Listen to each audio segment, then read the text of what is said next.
Hey everybody! In this video we are going to talk about a variety of different techniques using acrylic paint. Alright, so the first technique that we are going to talk about is actually a technique we use in oil painting, and it's called Alla Prima. And basically Alla Prima is just using uh, wet paint. So you're working quickly, doing it all kind of in one sitting, blending wet paint into wet paint. So basically what I'm doing is I need to work quickly for this to happen because the difference between acrylic and oil is that oil paint dries really fast. So I am going to kind of work quickly to blend my paint as it goes before it dries. Um, I may need to use multiple brushes if I need to switch colors quickly. And I can blend my paint by working back and forth into and out of the paint that I'm using. You could use water with this if you want to. Otherwise, you can just use more paint as a blending agent. So what's nice about working with Alla Prima is that your paint kind of mixes together, gives you kind of a loose, painterly quality to it. However, sometimes you don't want that to happen. So we use it when we need it. That is the technique of working with wet on wet paint. It helps us blend our paint together quickly so that we can mix our colors and blend from one color to another. Our next technique is called dry brushing. And dry brushing is basically, as its name implies, you need a dry brush. So when I am dry brushing, I prefer to use brushes with sort of coarser or stiffer bristles. And the key to this is taking a very small amount of paint. So I don't want a lot of paint. I'm going to wipe off most of it, in fact. You can wipe it off on a paper towel. And once you barely have any, you're going to just very lightly scrape the brush across your surface. So dry brushing is really great for creating different textures. As you are building things up, you can layer it. It's just always important that you kind of wipe the excess off before you start building up your layers.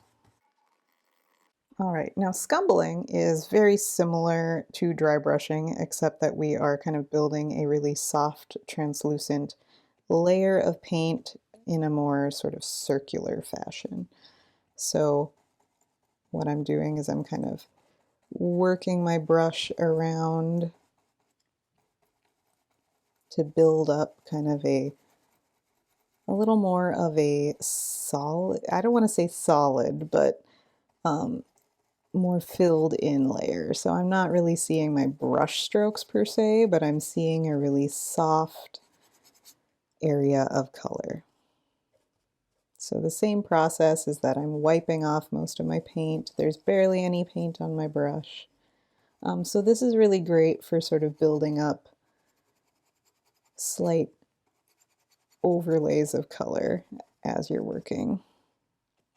I use it frequently in my watercolor work when I'm trying to build up a certain texture or a certain color that just needs a hint of something else over the top of it, especially when I'm like creating portraiture. This is great on skin tones. The key with scumbling is to make sure you do not have too much paint, because the second you put just a little too much paint on your brush, you're going to end up with something that you don't want.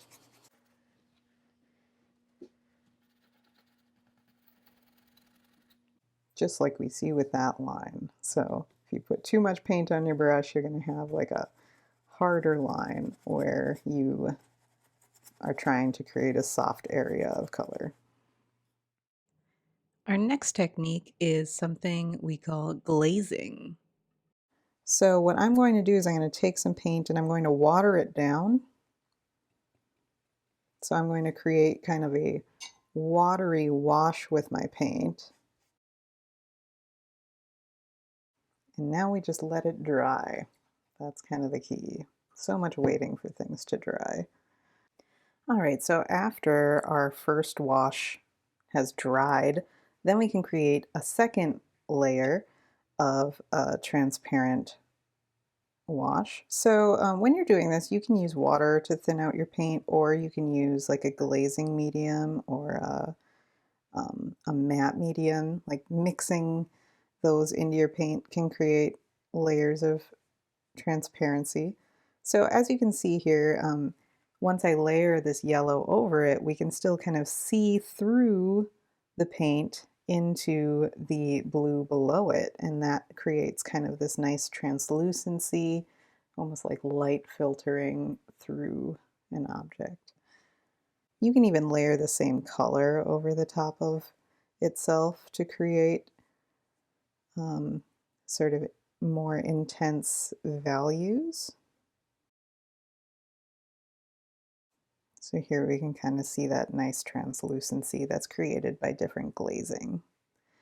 You can layer multiple layers too of glazing to create even more complex areas of color. For this next technique, I am dropping some paint onto my panel, and I'm going to use a silicone wedge. Whoa, that's more than I wanted, but that's okay. I'm going to use a silicone wedge to smear it. So this is one of my favorite tools. As you can see, it is well loved. But I use this for scraping paint, smearing paint, smushing paint. It's basically like a nice big palette knife. So what I'm going to do is I'm just going to smear this across the page.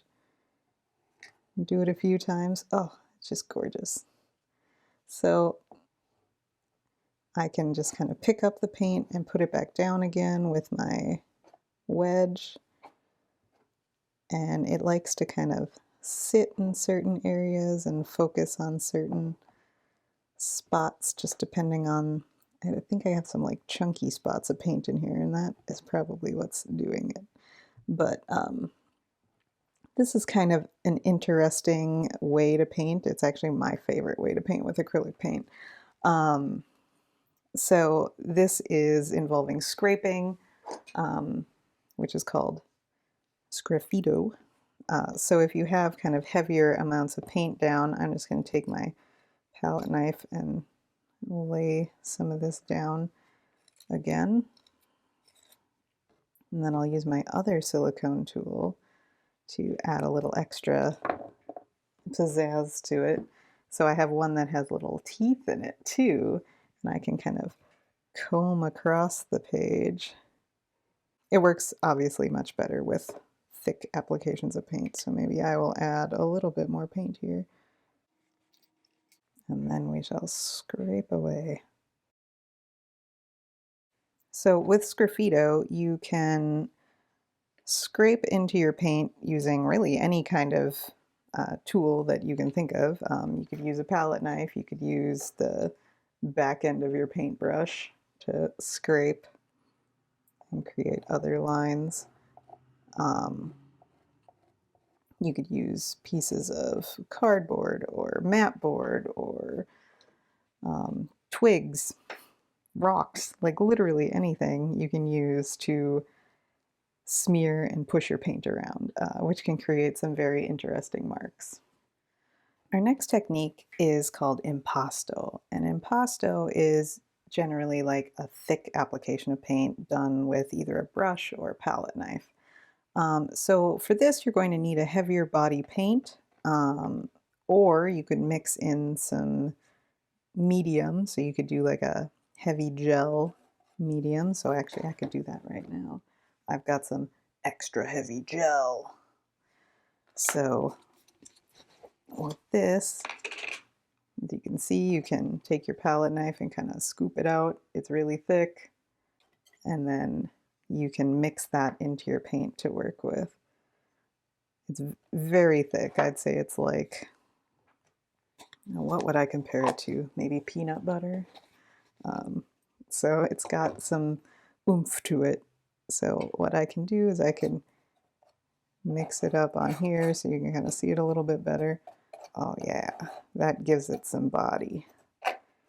So I can scrape the paint on, I can leave areas of volume kind of showing up with my gel. So this is great for creating really textural work. You think of like Vincent van Gogh's paintings. Those were all very full of impasto techniques. The next technique we're going to talk about is sponging.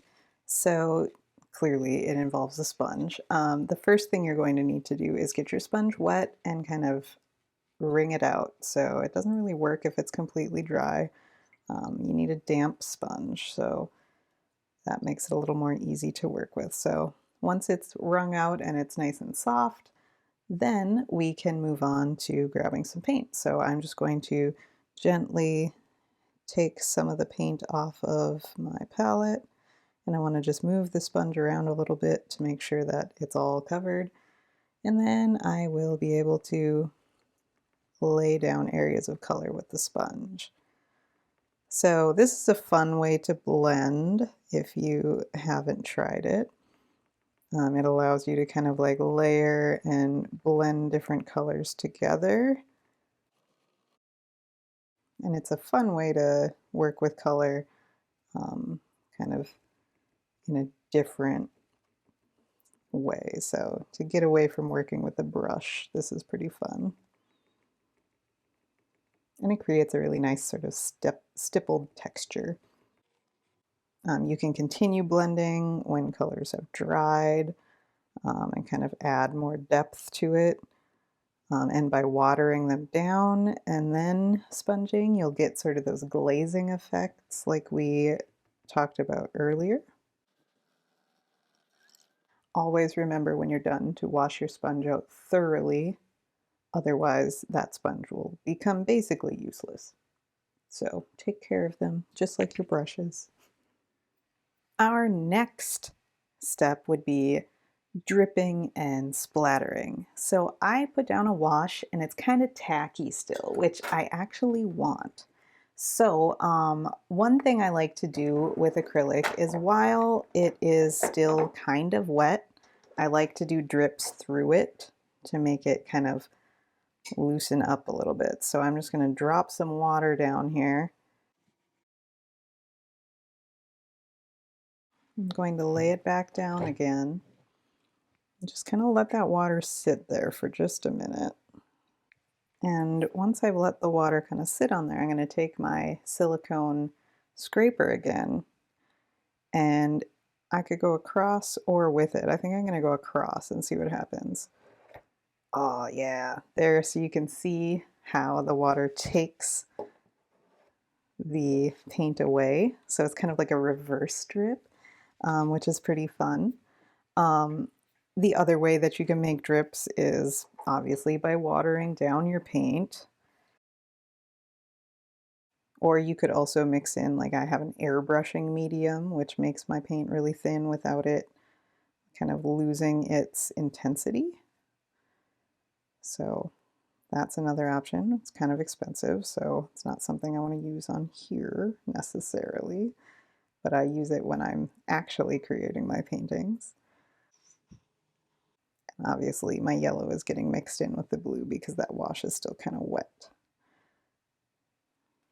Okay, so once I have that loaded up, then I can tilt and let it drip away. I can add more water. Something I like to do when I'm working with watercolor is spray it with a spray bottle, and that kind of helps push it along. That's one way to do it. If you don't want to water it down, you could use a hairdryer. So obviously the hairdryer, your marks are not going to be going straight down with gravity. They're going to be going every which way that the wind is blowing, if you will. And then when I am doing splattering, I actually have, like, this is a I don't know, some really old eraser. I don't even know, but this had some sort of like brush at the end and it has these really like stiff bristles. So I like to use that for splattering. So if you can find anything awesome like that, I would recommend it. And then obviously when you are splattering, you're going to want to use or paint that is kind of lighter in its consistency so that it will be able to move around. So again, whether you use that airbrush medium or a little bit of water, you just want it to loosen up. And then with a brush like this, I can flick it, which is awesome because those bristles are so stiff that they work very well. Otherwise, I recommend the karate chop method. So just tapping with your hand. That'll give you broader, more intense splats, if you will, not like little droplets like I just showed you. The stiffer the bristles and the looser the paint consistency, the better it will be for splattering. Our next step would be taping. So I've created just a wash to give us a little bit of interest here. And then I have cut up some painter's tape into strips. So we can use this to create hard edges with our paintings. This is a great way to get clean lines as you're working by kind of being really precise about it. You can also curve them if you... So the taping actually can be really interesting when you put layers upon layers of taped areas off. So changing your colors in between each one. You just want to make sure that you let everything dry thoroughly before you switch colors. And you can let it dry right away and then take the tape off, or you can take the tape off immediately. Personally, I find it easier to take the tape off when the paint is wet, but the next two that I'm going to do involve different mediums. So I've got glass bead gel and clear granular gel. And these are really cool mediums because they have stuff inside of them, which makes them very fun to play with. So inside here are a bunch of clear glass beads, which not only do we have like this thick textural quality to the paste, but there's also this like gritty, sort of sandy almost. I wouldn't even call it sandy. Maybe like your face wash.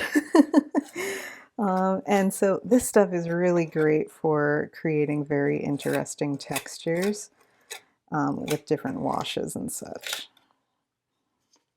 And we'll have to let that dry. So while I am applying the other gel, that will dry. The clear granular gel is pretty similar. It has like bigger chunks in it though. So this is, looks like I still had some paint on my palette knife that I missed. Yeah, this has kind of a really coarse texture to it. But both of these mediums are really awesome for putting washes over and kind of just letting the paint move around them. So our mediums have dried, and now comes the fun part of adding things over the top. So this has this really beautiful sort of pebbly texture to it. I really like to put washes over the top of it because I feel like they're just so interesting the way that they behave. I love these mediums for working abstractly. I feel like they can really push the boundaries of things as we're creating new compositions. Another thing I like to do with the mediums is spray it with some water too. And that really like helps it kind of flow around. All right, let's look at this clear granular gel. See what we can do with that.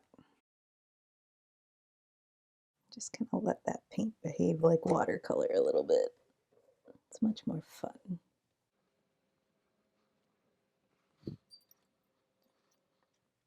Our last technique for painting is a bit more creative, and that involves basically finding things that aren't paintbrushes to use as paintbrushes.